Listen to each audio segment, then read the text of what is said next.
चलिए स्टार्ट करते हैं परंपरा का सेकंड सीजन का सेकंड एपिसोड की स्टार्टिंग में हमें गोपी को जेल से बाहर निकलते हुए दिखाया जाता है। रत्नाकर का आदमी उसे लेने के लिए आया होता है। वो गोपी को उसके घर पर ले जाता है। गोपी अपनी माँ से जाकर मिलता है। वो कहता है कि मुझे जाना होगा। गोपी कमरे से बाहर निकलते ही अपने पिता से अलविदा लेकर वहाँ से चला जाता है। गोपी का चाचा उससे पूछता है, कहीं पर जा रहे हो?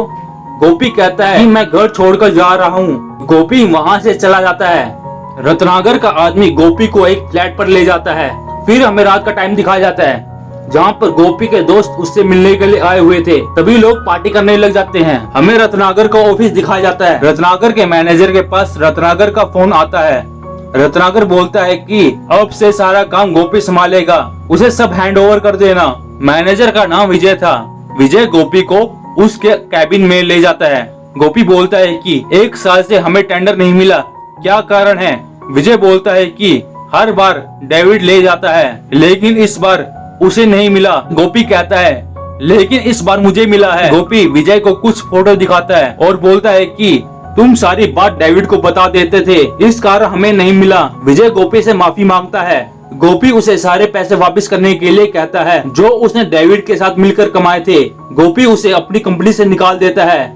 हमें फिर एयरपोर्ट पर रचना और सुरेश को दिखाया जाता है जो घर आ रहे थे।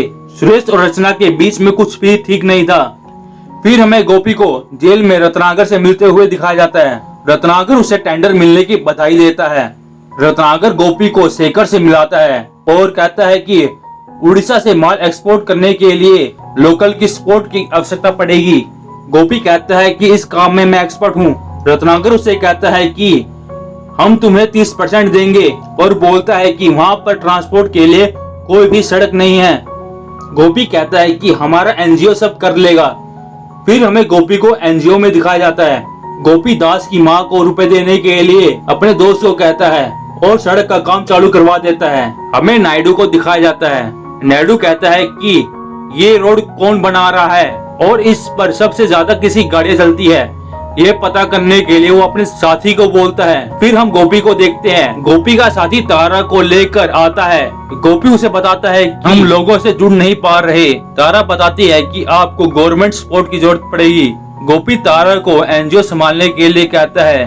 फिर हमें सुरेश और नायडू को दिखाया जाता है। नायडू का साथी आकर उसे बताता है कि वो रोड गोपी ने बनाई है। गोपी के सारे काम के बारे में बताता है। सुरेश कहता है कि इनलीगल काम करने के लिए उसने एनजीओ बनाया है, इसके बाद वो पॉलिटिक्स में आएगा, इसलिए उसने एनजीओ बनाया है। नायडू सुरेश को बोलता है कि अब तुम्हारा भी पॉलिटिक्स में उतरने का समय आ गया है। फिर हमें पुलिस स्टेशन का सीन दिखाया जाता है, जहाँ पर पुलिस वालों को गोपी गाड़ी का नंबर भेज देते हैं पकड़ने के लिए। पुलिस वाले गोपी की गाड़ी चेक करते हैं, उसमें फर्नीचर के अलावा कुछ भी नहीं मिलता। गोपी को हम बाहर आते हुए देखते हैं। गोपी के ऊपर हमला हो जाता है। वो हमला ओमर ने किया था। ओमर के आदमी और गोपी के बीच में काफी देर तक फाइट होती है। गोपी सभी को पीट देता है। तभी ओमर गोपी के पेट में चाकू मार देता है। फिर हमें गोपी को हॉस्पिटल में दिखाया जाता है। गोपी के साथी और उसके परिवार गोपी से मिलने के लिए आए हुए थे। गोपी के फादर काफी गुस्से में थे। फिर हम ओमर को देखते हैं जिसे पुलिस पकड़ कर ले गई थी। फिर हमें ओमर को जेल में दिखाया जाता है। ओमर बोलता है कि मुझे गोपी से अपना पुराना हिसाब किताब लेना था। वो गोपी को नहीं मारना चाहता था। गोपी को मारने के लिए उसे सुपारी दी गई थी। नायडू के लड़के सुरेश ने नायडू और उसकी वाइफ गोपी को देखने के लिए हॉस्पिटल में आते हैं और दूसरी तरफ पुलिस नायडू के घर पर सुरेश को गिरफ्तार करने के लिए आ जाती है। नायडू देखता है कि काफी लोग गोपी से मिलने के लिए आए हुए थे। नायडू के साथी को एक फोन आता है। नायडू और उसके साथी पुलिस स्टेशन में आ जाते हैं।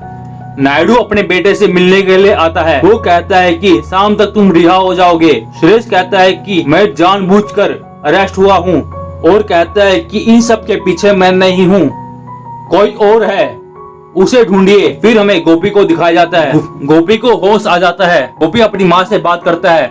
वो अपने दोस्त से पूछता है कि सुरेश की कोर्ट हियरिंग कब है। फिर हमें कोर्ट का सीन दिखाया जाता है। गोपी और सुरेश को दिखाया जाता है। सुरेश कहता है तुम्हें भी लगता है कि ये काम मेरा है? गोपी बोलता है तुम ही बताओ। सुरेश कहता है कि मैं तुम्हें इतनी आसान मौत नहीं देना चाहता।